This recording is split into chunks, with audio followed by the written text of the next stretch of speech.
Hey everyone, Martin Steller here. Today I want to tell you about a reason, very common reason, very frequent reason why sales don't happen. It's because we skip over a fundamental, crucial, essential step in the process. I was reminded of this when I went to the hardware store the other day. I needed a little thing to fix a lock on my door.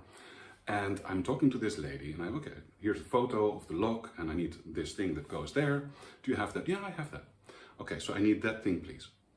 She said, okay. She goes into the back and she comes back and she puts on the counter something else, something that also does the job, but wasn't what I asked for.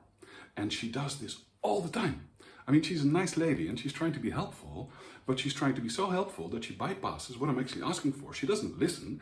And then she practically always, well, not always, but a lot of the times, half the time, she puts something there that isn't exactly what I asked for. And then she has to go back to the back of the shop and get the other thing. And then I walk away, I have what I needed, and we're all happy and she makes the money.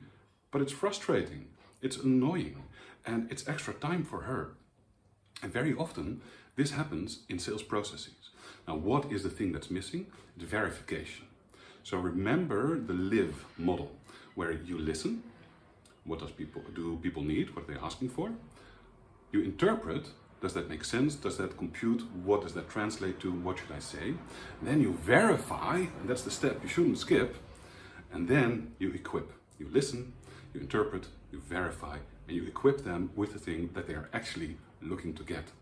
And that is how you prevent people from disconnecting and getting frustrated and getting annoyed, because any moment, any point, any friction, any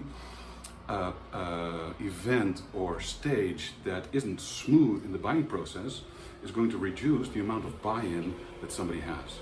So remember the L.I.V.E model. You listen, interpret, verify, and then you equip. Don't skip over verify, all right?